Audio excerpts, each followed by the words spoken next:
everyone. Welcome to another episode of Talking Transition. And today we are talking transition with LaRue Hasty. And so she's going to be telling us all about the Network for Independence. Hi, LaRue. Hi, thank you for having me, Dr. Zamora. This is a wonderful platform. I'm so glad to be a part of Talking Transitions.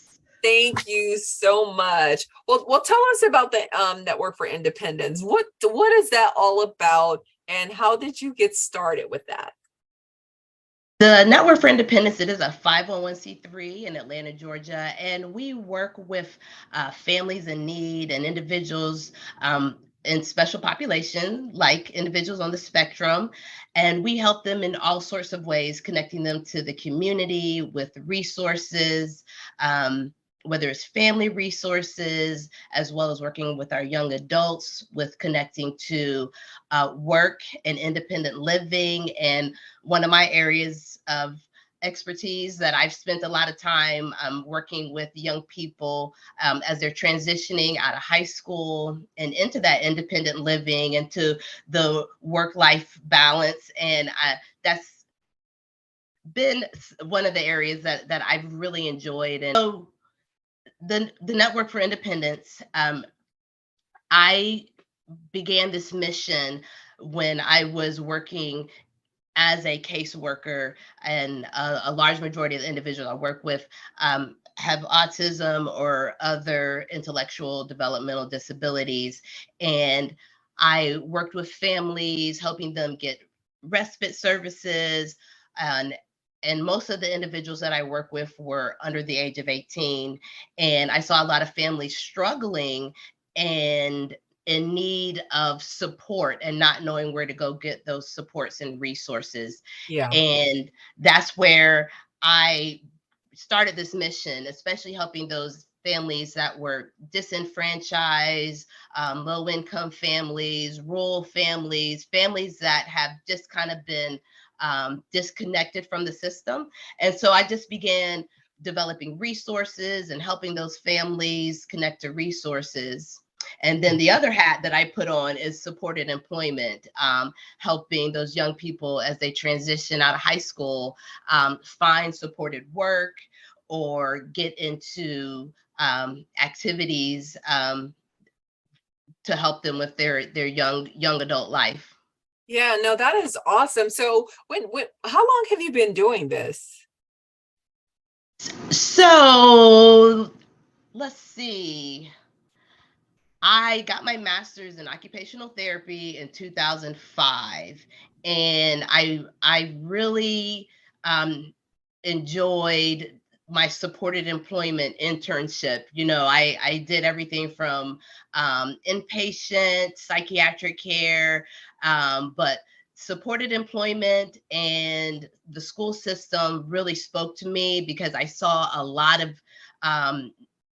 it was really important to reach individuals early, and I saw how much early intervention and supporting families was really important for their adult life. So I worked in case management. I'm what they call a DDP, a developmental disability professional, with over 20 years of working with people of all disabilities. And as you can imagine, a large group of that are individuals with autism or on the spectrum or with different learning skills and things of that nature. So it has been kind of a passion of mine. And as I've been out there, I realized that families just need to get connected. The services are out there. And so that's been just kind of my mission. And no, I love that.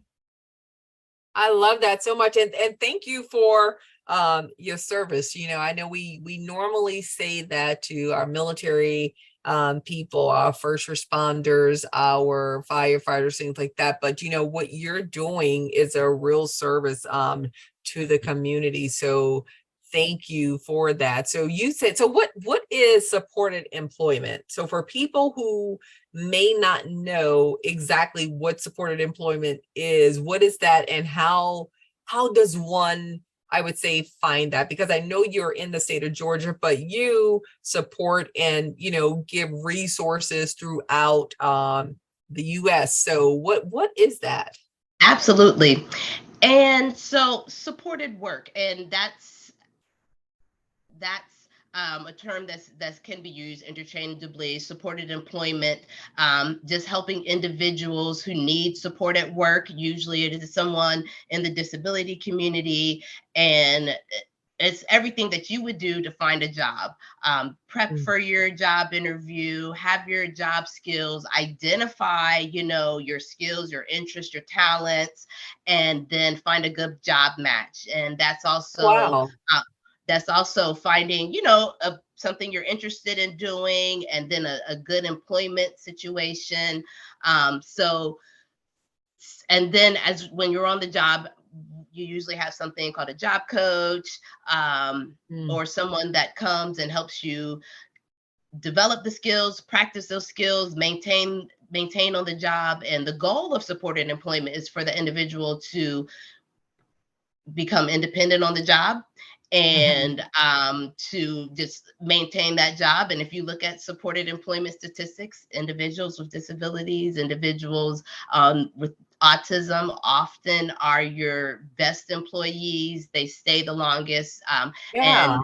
and so supported employment helps support them on the job, helps create natural supports at work. And if there's ever an issue or an opportunity to advance, um, so the job coach can come in and provide those supports. And there's a thing called customized employment, where you can create a job for someone to match their skills. So it may not be the job that's posted on Indeed or Mhm. LinkedIn, but working with an employer, and there are a lot of employers out there that are practicing their diversity and inclusion. And that's another one of my missions, is for that to include the disability community as well, Yeah. and matching those individuals to jobs and developing jobs around their job skills. And and with the network for independence, we also are helping people with their careers, not just your typical traditional jobs, um, which are great and wonderful and valued work.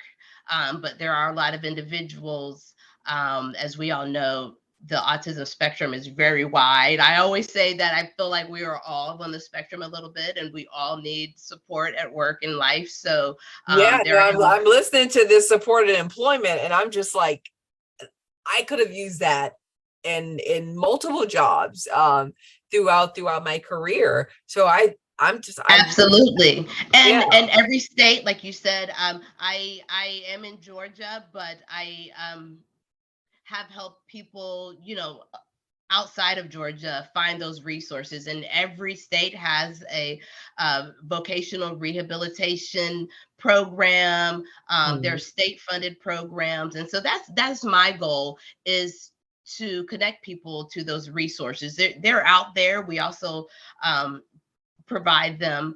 Um, Another interesting service that we have provided in the past, and as we grow, hope to continue to provide, is community access, instructional community access. A lot of times, you there are trips out into the community, and they're often fun, and this is great, and we encourage that, and we get out in the community and do a lot of fun things as well. But we also encourage that instructional community access, helping people to practice those independent skills, practice their social skills in Mhm. real life settings.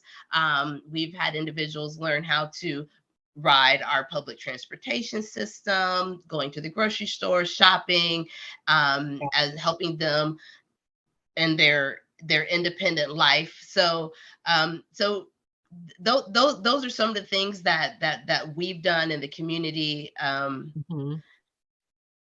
I like that. Now you've been doing this, like you said, for, a long time. What's the biggest need? Um, that you see? You've helped a lot of families.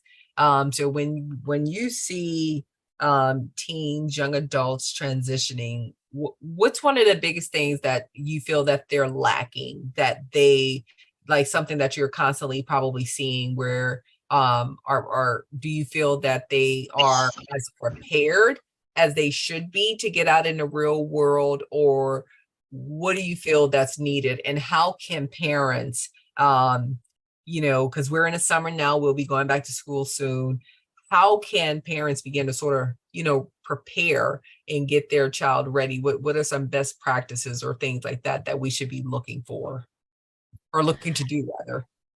I encourage parents to get their son or daughter involved in as many activities as possible, and one of the things, and as early as possible, like you're saying, it's the summertime. I know families are often focused on education, and during these childhood years, they're in educational programs and have those supports at school. But I would encourage parents to get their son or daughter involved in various activities in their community, whether it's sports or arts, and help them find their skills, their talents, help them find those things early, as well as connecting to the autism community. As again, every community, every state has resources and parent groups, and I would encourage families to be participating in those, but then also participating in just general activities as well. And as this relates to the school system, I would encourage parents to advocate for themselves, find those groups, and speak with other parents. Reach out to nowadays, there's a lot of resources you can find Yeah. on the internet and groups you can find. I'm always happy to send resources to people in their community where they can reach out to those organizations and find out how to advocate for themselves, Mhm. learn about the IEP, and learn, connect to the social service programs in their school system, Mhm. as well as if their child, son or daughter is receiving services, connect to those allied health professionals, the OTs, the PTs in the school system, and your teachers, and ensure that you have a transition plan in place. That transition plan probably should start about 7th or 8th grade. Mhm. I see a lot of families that are waiting to um,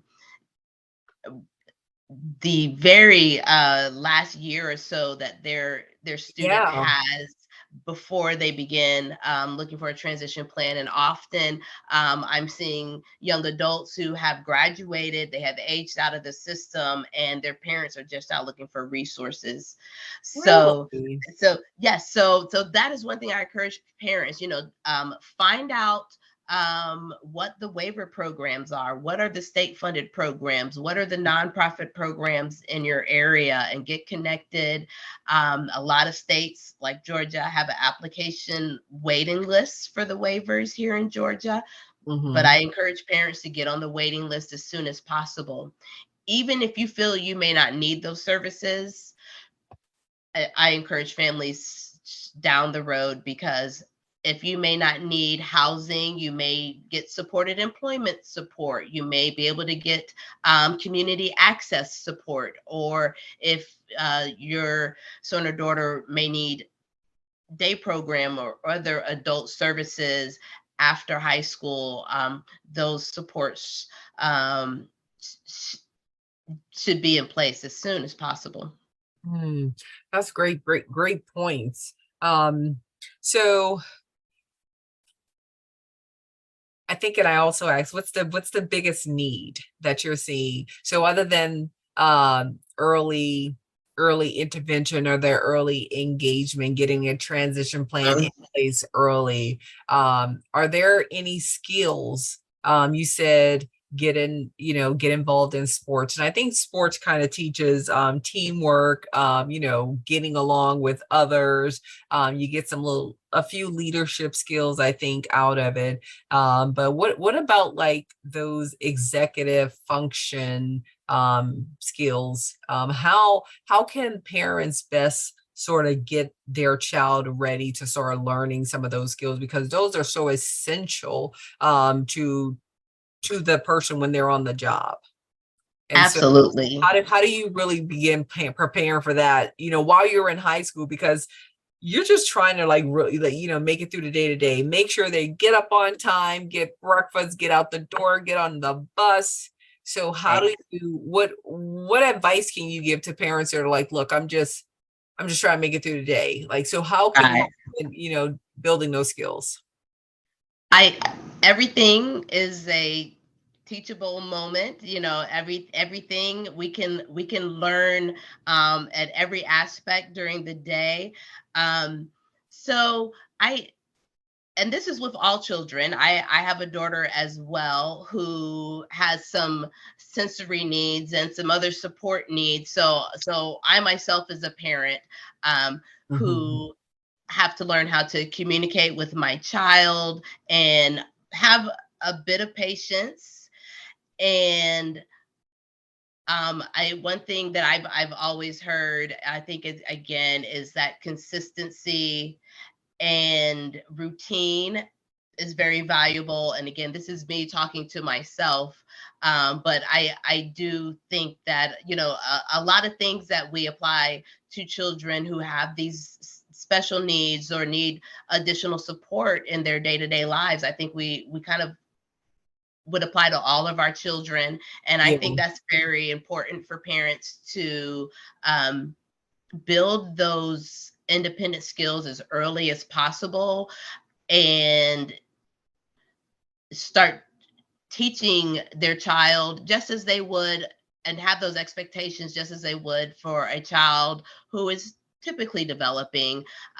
Because I have seen again that you'll have a young person who's now in their 20s and they're lacking some of those formative skills, Mhm. um, and just now learning some of the skills and independent skills that they should have, when a typical child may have learned at 7, 8, 9, 10, or 12. So I would encourage parents to expect the same thing of their child. Obviously, some may need additional supports, Yeah. and but I would encourage that independence in self-help, independence in um, I know that your son helps out with the dishes at home. I He feel like does.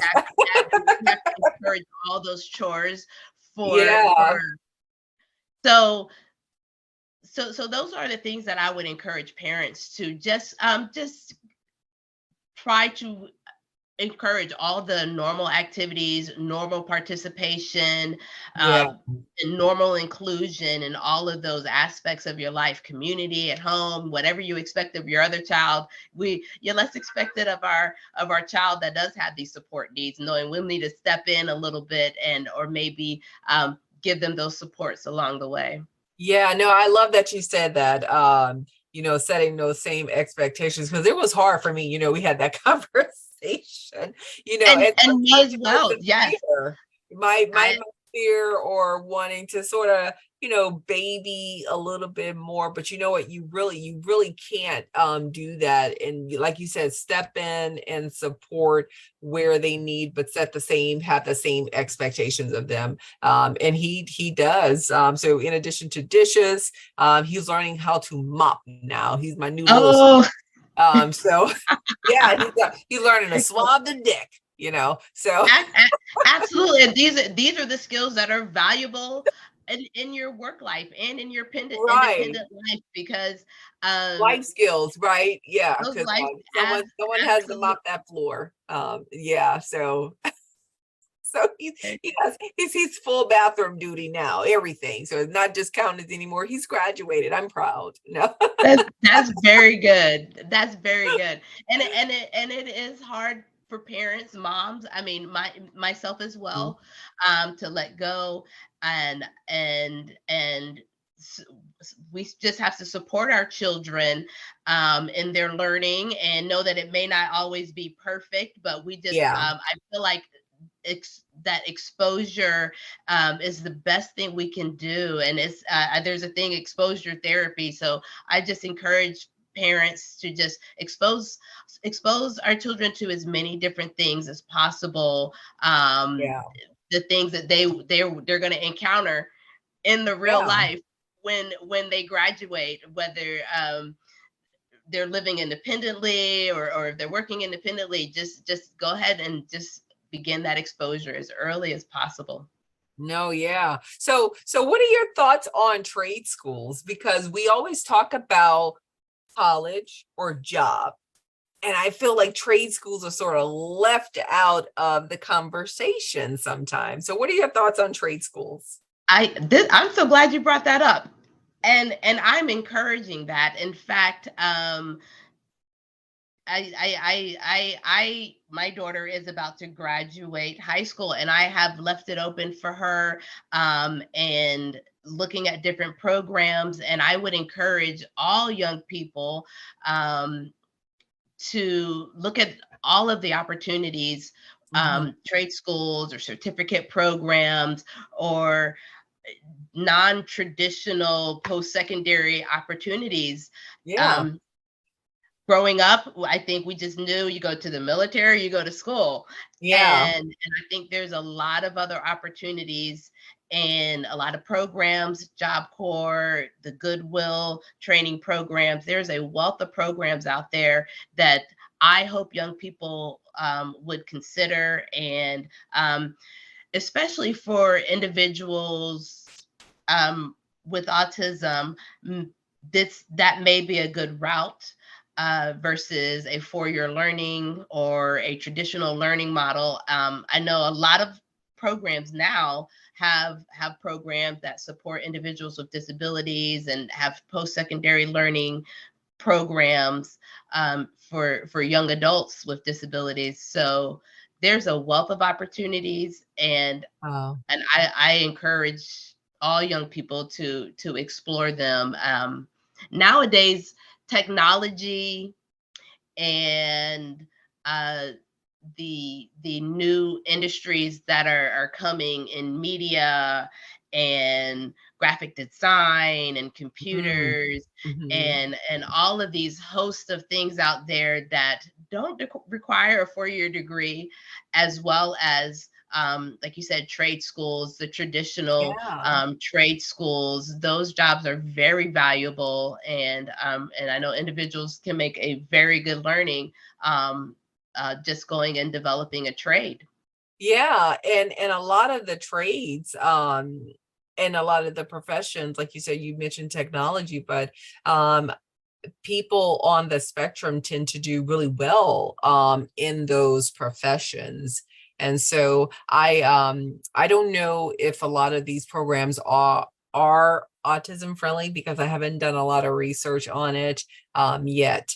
But I do hope that parents will sort of look at that as an option. And I sort of hope these schools would also kind of show up to these career days, show up to, when high schools, when some of them do have these fairs, you rarely see the career schools there. But I remember last year I saw where kids were doing these signing days. So you know how the sports, the athletes, they have their signing days, but I also saw one school in particular, and I can't remember the name of it, but they had a trade school signing day too. So it was celebrating, the children that said, okay, I want to go out and get a trade, and demonstrated to them that it was just as valuable as, making that commitment to go to a 4-year institution. So I thought that was really cool. So Absolutely, absolutely.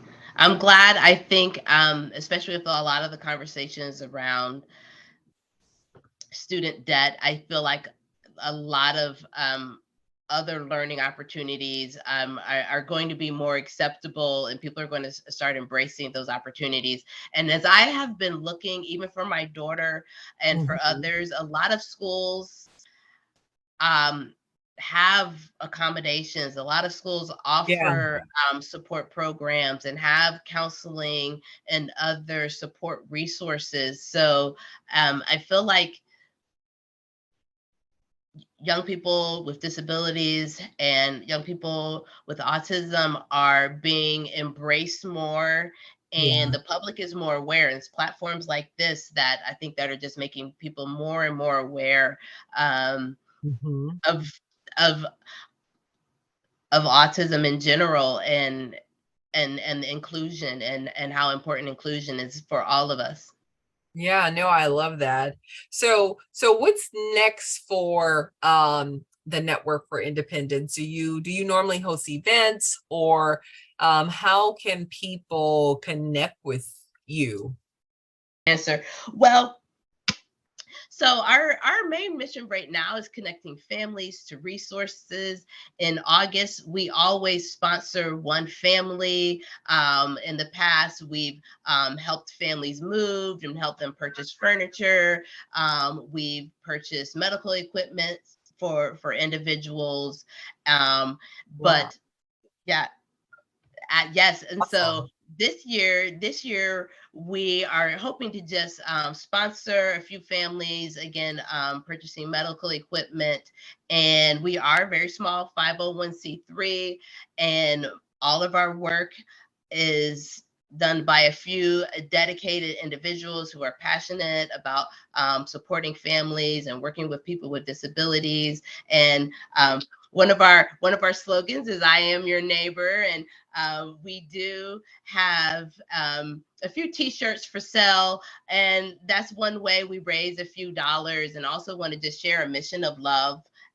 Treat your neighbor as yourself, as Yeah, you would want to be treated.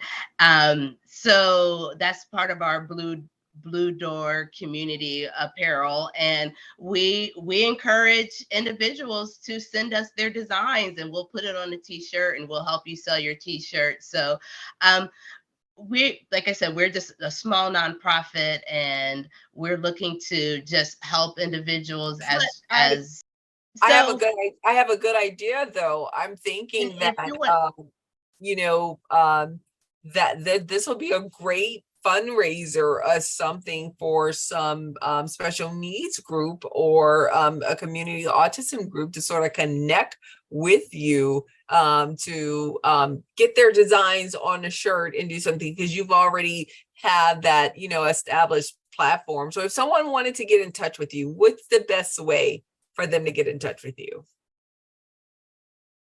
they could just go to our website, the Network for Independence, and find the email there, and that email link will connect them directly to me. Awesome. Well, I will share that link with everyone, and give them the website information. So I really appreciate you coming on today and then just sharing with us your experience, your thoughts, and just we appreciate again having you supporting the special needs community. So thank you so much, LaRue.